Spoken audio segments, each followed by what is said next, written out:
오늘은 예수님이 계신 곳에는 풍성함이 있습니다라는 제목으로 하나님의 말씀 전하겠습니다. 혹시 우리 성도님들 중에 이런 경험 해보신 적 있으실지 모르겠는데요. 등산을 하다가 한참 산을 타다가 짙은 안개를 만난 경우, 안개가 아니더라도 폭풍우를 만날 수 있잖아요. 특별히 그런 일이 한밤중에 벌어진다면 우리는 길을 잃을 수 있고 방향 감각을 상실할 수도 있습니다.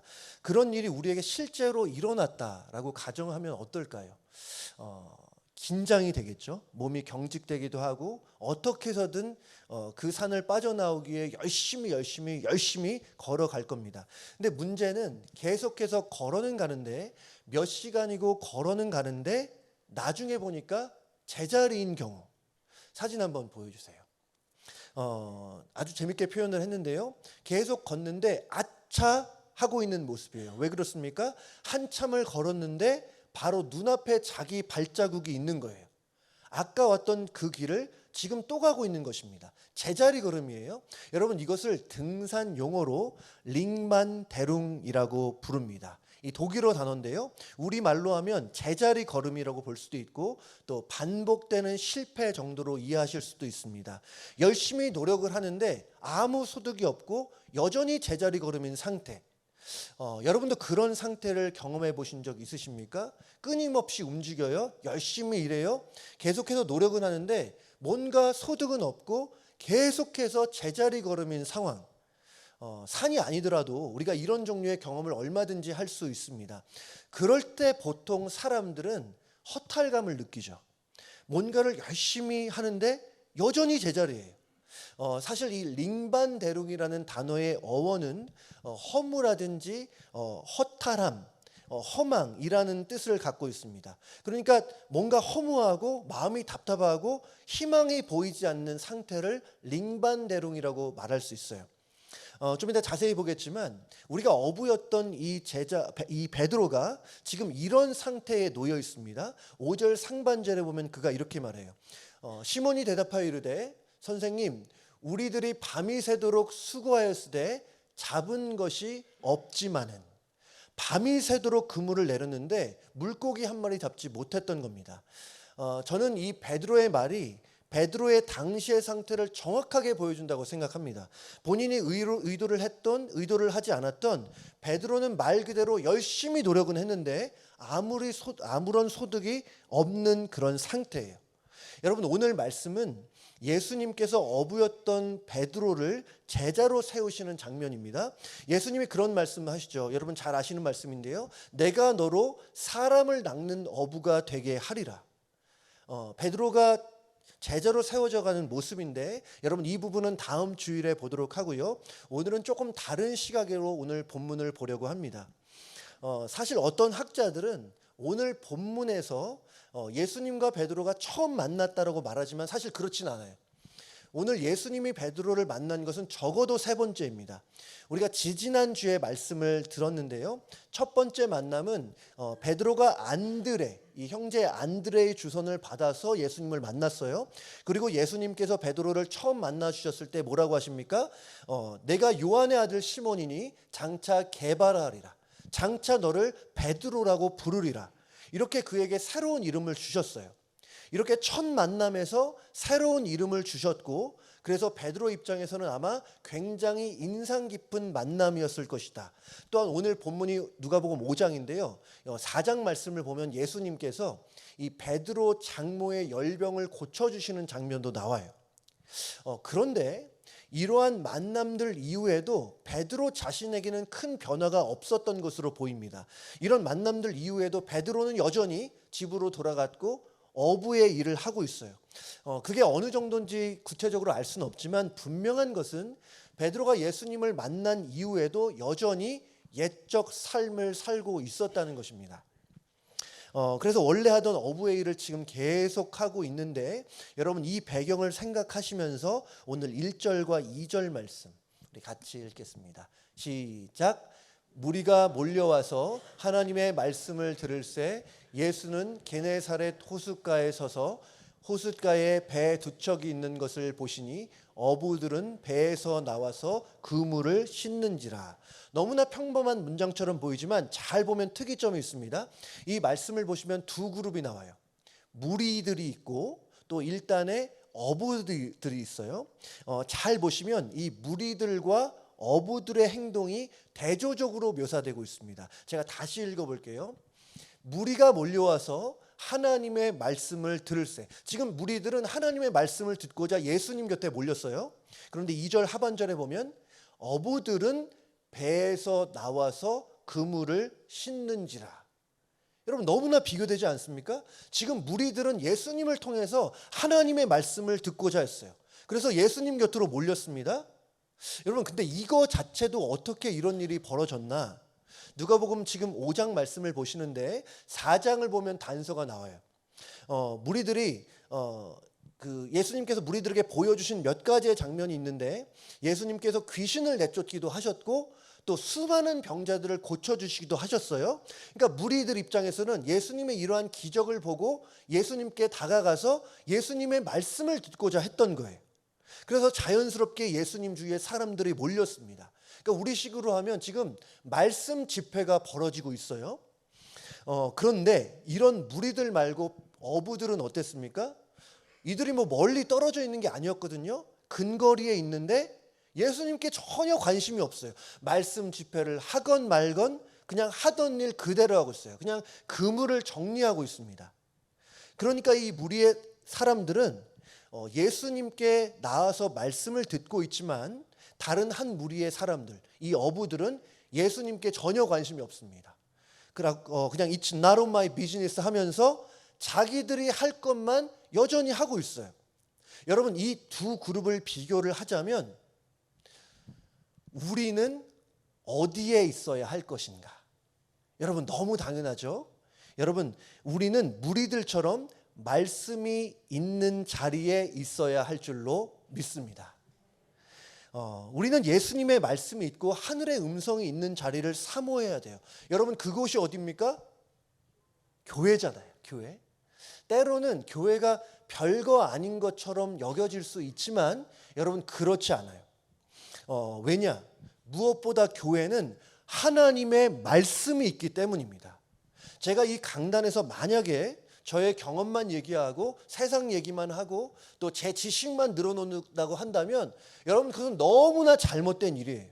물론 제가 말씀을 잘 전하기 위해 풍성하고 입체적으로 설명하기 위해 제 경험을 말씀드릴 수 있고 세상에 얘기를 말할 수 있고 시를 인용할 수 있고 여러 개 할 수 있어요.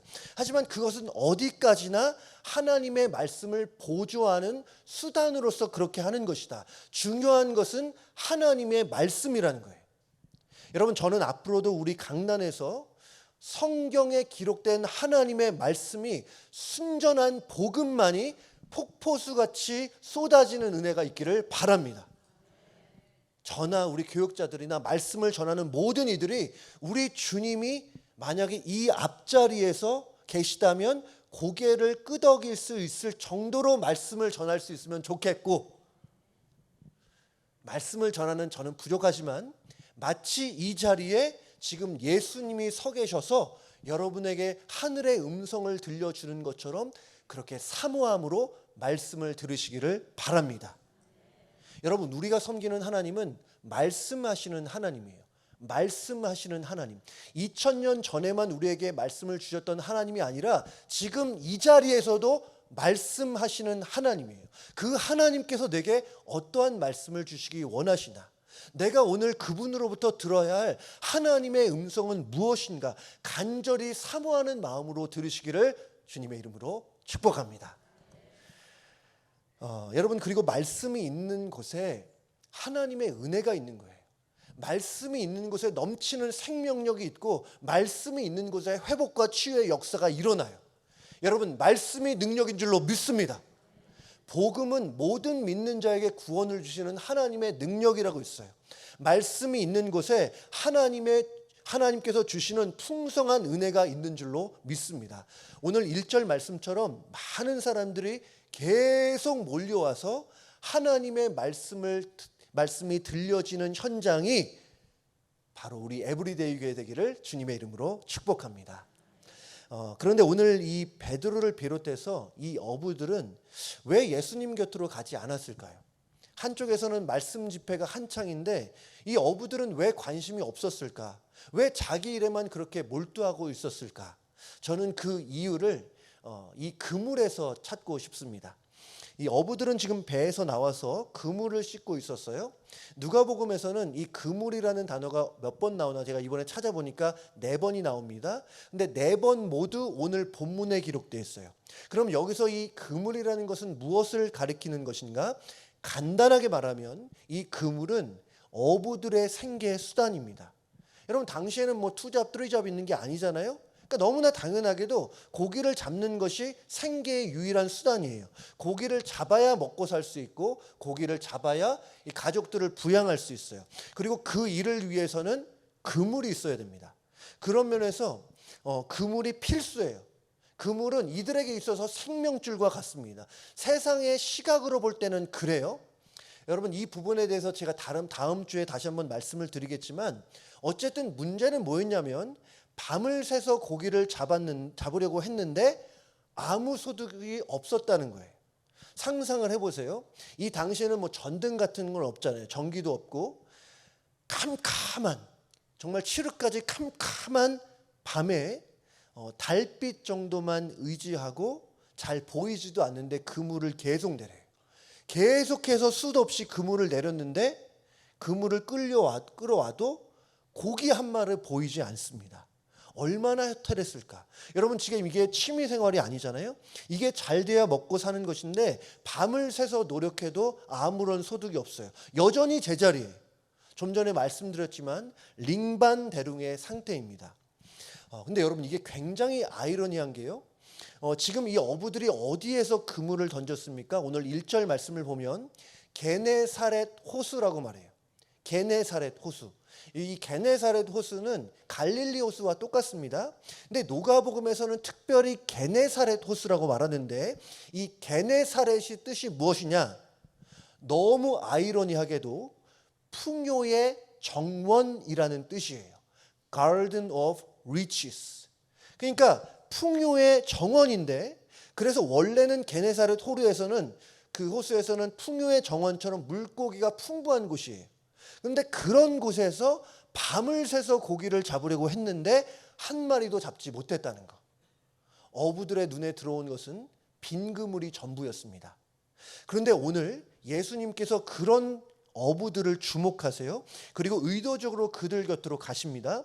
그러면 어떤 일이 벌어졌냐? 결과적으로 말씀드리면 오늘 6절과 7절 같은 일이 일어났는데요. 우리 같이 보겠습니다. 시작. 그렇게 하니 고기를 잡은 것이 심이 많아 그물이 찢어지는지라. 이에 다른 배에 있는 동무들에게 손짓하여 와서 도와달라 하니 그들이 와서 두 배의 채움에 잠기게 되었더라. 여러분 저는 이것이 예수님의 부재와 예수님의 임재의 차이를 정확하게 보여주는 그림이라고 생각합니다. 예수님이 없었을 때는 그물이 텅텅 비어 있었어요. 링반대룽처럼 열심히 일했지만 아무 소득이 없고 제자리에.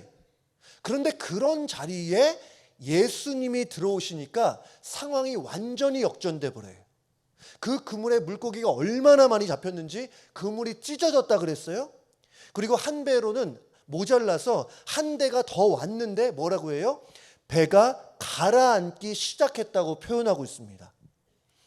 여러분 이렇게 예수님이 계신 곳에는 풍성함이 있는 줄로 믿습니다. 여러분 예수님이 임하시면 가득가득 채워지는 역사가 벌어지는 거예요. 이전에 내 삶이 링반대룽처럼 계속 제자리 걸음이고 계속 실패만 하는 것 같아 보였어도 여러분 그 자리에 예수님이 찾아오시면 풍성함과 부요함의 은혜가 임하는 거예요. 여러분 예수님은 만복의 근원인 줄로 믿습니다. 모든 은혜의 원천이 예수님이에요. 예수님이 모든 기쁨의 시작이고 정말 진정한 회복과 치유의 출발점도 예수님이에요. 내가 이전에 빈 그물처럼 공허하고 허탈한 상황에 놓여 있다 하더라도 예수님이 내 삶 속에 들어오시면 역전의 은혜가 임하는 거예요. 몇 번을 실패했어도 상관없어요. 예수님만 내 삶에 들어온다고 한다면 우리는 승리의 깃발을 흔들 수 있는 줄로 믿습니다. 여러분, 그분이 우리에게 임하시면 그분은 우리의 힘이 되세요. 우리가 일어날 힘을 주시고 이 세상 살아갈 수 있는 힘과 능력, 하늘의 모든 자원을 가득가득 채워주시는 거예요. 여러분, 예수님이 이 땅에 오신 이유가 무엇이었습니까? 제가 설교할 때 최근에 여러 번 말씀드렸는데요. 요한복음 10장 10절에 예수님이 이렇게 말씀하세요. 도둑이 오는 것은 도둑질하고 죽이고 멸망시키려는 것뿐이요, 내가 온 것은, 예수님이 온 것은 양으로 생명을 얻게 하고 더 풍성히 얻게 하려는 것이라. 예수님이 이 땅에 오신 이유 자체가 우리에게 영원한 생명을 주시고자 한 뿐만 아니라 이 세상 살 동안에도 풍성한 인생, 충만한 삶을 살게 하려는 거예요. 주님의 분명한 약속입니다. 오늘 주님이 어부의 삶 속에 들어오셔서 그물이 찢어질 만큼의 풍성한 은혜를 경험했어요. 마찬가지로 우리 성도님들의 삶 속에서도 그런 풍성하고 충만한 은혜를 받아 누리시기를 주님의 이름으로 축복합니다. 지난 주간에 어떤 성도님과 통화를 했어요. 교회를 열심히 섬기시는 분인데 그래서 개인적으로 좀 감사의 마음을 갖고 있는데 그분이 그래요. 본인은 우리 교회가 1등 교회가 되기를 원한대요. 제가 무슨 얘기냐 한번 여쭤보니까 우리 교회가 벨리에서 1등이 돼야 된대요. 그래서 제가 좋은 말인 것 같은데 1등이 무슨 얘기지? 이렇게 생각을 하고 있는데 그분이 그래요. 우리 교회가 숫자적으로 1등 할 때까지 자기는 열심히 봉사할 거래요. 제가 계속 강조해요. 목사님, 숫자적으로 1등 할 때까지 열심히 섬기래요. 제 속으로 그랬어요. 이게 뭐 학교도 아니고 성적도 아니고 무슨 말씀인가. 근데 가만히 좀 들어보니까 좋은 마음이에요. 아직 예수님 모르는 분들 주변에 많이 있는데 그분들이 예수님 만나서 우리 교회에 와서 예수님 만나야 되니까 이 일을 위해서 우리 교회와 성도님들이 쓰임받으면 좋겠대요. 맞아요. 성도가 많아지는 것이 부흥입니다. 하지만 여러분, 그것이 전부는 아니에요. 부흥이란 무엇이냐? 부흥에 대해서 참 많은 정의와 설명이 있지만 저는 이 정의를 가장 좋아합니다. 부흥이란 교회는 성도들로 가득 차고 그뿐만 아니라 성도들은 예수로 가득 찬 상태. 여러분, 제가 강조하고 싶은 것이 이거예요. 우리 교회, 우리 성도님들 모두가 예수님으로 가득 차면 좋겠다. 예수님으로 가득 채워진 상태, 그것이 영적 부흥입니다. 다른 게 없어요. 예수로 충만한 것이 부흥이에요. 그런 면에서 저는 내년 우리 교회 표어를 이렇게 잡았습니다. 예수로 충만한 교회. 우리 같이 한번 읽어볼게요. 시작. 예수로 충만한 교회. 너무 심플해요. 예수로 충만한 교회. 충만. 제가 충만을 강조하려고 주제곡도 충만으로 정했습니다. 손경민 목사님이 지으신 충만이라는 찬양인데요. 제가 이따 설교 끝나고 한번 불러보고 싶은데 제가 먼저 가사를 한번 읽어볼게요. 무명이어도 공허하지 않은 것은 예수 안에 난 만족함이라. 가난하여도 부족하지 않은 것은 예수 안에 오직 나는 부요함이라. 고난 중에도 견뎌낼 수 있는 것은 주의 계획 믿기 때문이라. 실패하여도 일어설 수 있는 것은 예수 안에 오직 나는 승리함이라. 난 예수로 충만하네. 난 예수로 충만하네. 난 예수로 충만하네. 영원한 왕 내 안에 살아계시네. 여러분, 우리가 예수님을 우리 안에 모시고 예수로만 충만할 수 있다면 우리는 풍성한 삶을 살게 될 수 있는 줄로 믿습니다. 예수님이 계시면 예수님이 우리의 삶을 책임져 주세요. 여러분, 우리 예수님은 시건치 않으시는 분이에요. 예수님으로 충만하면 예수님께서 약속하신 대로 풍성한 삶을 살게 될 수 있는 줄로 믿습니다. 예수님이 계신 곳에서는 언제나 풍성함이 있어요. 성경을 여러분 잘 보세요. 오늘 본문도 그렇고 여러분 오병이어 사건 잘 아시잖아요. 오병이어로 수많은 사람들이 배불리 먹고 12광주리가 남았잖아요. 바울이 심지어 뭐라고 합니까? 나의 예수님이 나의 하나님이 그리스도 예수 안에서 영광 가운데 그 풍성한 대로 너희 모든 쓸 것을 채우시리라. 여러분, 예수님이 계신 곳에는 풍성함이 있고 기쁨이 있고 회복이 있는 줄로 믿습니다. 근데 여러분, 우리 한 가지만 주의하면 좋겠어요. 순서가 중요해요. 우리가 빈 그물에서 풍성함을 구하기 이전에 풍성함을 주시는 예수님을 구해야 한다는 거예요. 여러분, 예수님을 갈망하시기 바랍니다. 성령 충만하시기를 기도하세요. 예수로 충만하기를 간구하세요. 예수로 충만하면 나머지는 그냥 그대로 따라오는 거예요. 여러분, 그런 차원에서 우리가 회복과 치유를 구하기 이전에 회복과 치유를 주시는 예수님을 구하시기 바랍니다. 우리가 은혜를 구하기 이전에 은혜를 주시는 예수님을 구하셔야 돼요. 그러면 예수님께서 우리의 삶의 자리에 임재해 주실 것이고, 그러므로 말미암아 충만한 인생을 살 수 있다는 것. 여러분, 빈 그물과 풍성한 그물 사이의 차이점은 하나입니다. 예수님밖에 없어요. 여러분, 예수님이 계시냐? 그렇지 않느냐? 저는 우리 교회, 우리 모든 성도님들이 예수로 충만하시기를 주님의 이름으로 축복합니다. 그런데 예수님께서 우리에게 원하시는 것이 있어요. 우리 모두에게 풍성함을 주시기 원하지만 그 전에 우리에게 요구하신 것이 하나 있는데, 오늘 본문을 보시면 예수님의 말씀 딱 한마디 나옵니다. 이런 말씀 나와요. 자세히 한번 보면 좋겠는데요. 5장 4절 말씀 제가 읽어볼게요. 말씀을 마치시고 시몬에게 이르시되 깊은 데로 가서 그물을 내려 고기를 잡으라. 이 말씀, 깊은 데로 가서 그물을 내려 고기를 잡으라. 이 말씀은 한마디로 말씀드리면 상식적이지도 않고 사실 베드로 입장에서는 엥? 하는 말씀일 수 있어요. 두 가지 면에서 그런데, 지금 먼저는 누가 누구한테 이런 말하고 있습니까? 목수가 어부한테 고기를 이렇게 잡으라고 말하는 거예요. 지금은 그때는 지금처럼 직업을 쉽게 바꾸는 때가 아니잖아요. 대부분은 부모님이 하시던 일들을 대대로 이어서 했기 때문에 이 어부들은 소위 잔뼈가 굵은 사람들이에요. 우리는 물론 예수님이 하나님의 아들이신 거 잘 알고 있지만 이 당시 어부들 몰랐잖아요. 직업적으로만 보면 너무나 황당한 말씀을 예수님이 하시는 겁니다. 제가 만나부에 가서, 예를 들어서 만나부에 가서 음식은 이렇게 하시는 거라고, 요리 잘하려면 백모 씨처럼 설탕을 이렇게 부으셔야 된다고, 이렇게 말하면 만나부원들이 뭐라고 말씀하시겠습니까? 엥?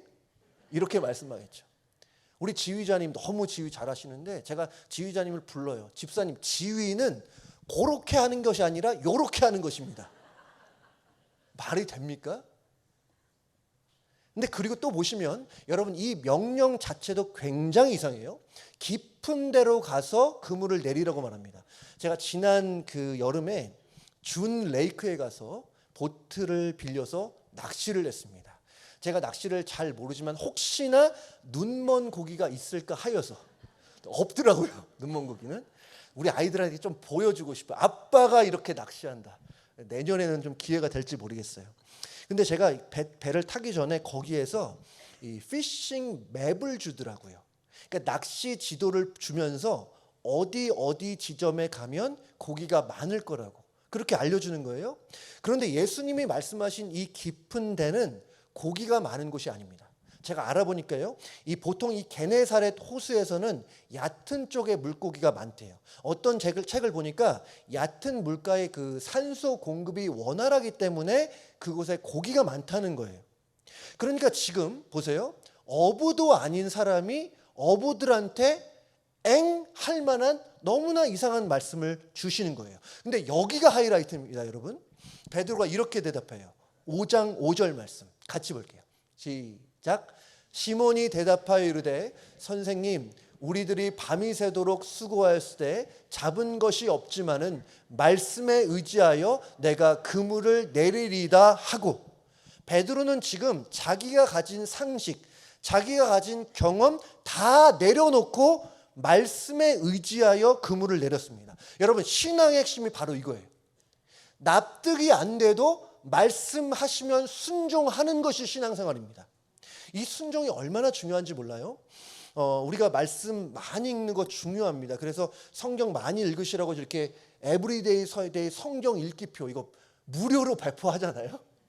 근데 성경을 많이 읽고 설교를 많이 듣는 것만큼 들은 말씀에 순종하는 것이 중요합니다. 읽은 말씀에 믿음으로 반응하는 거예요.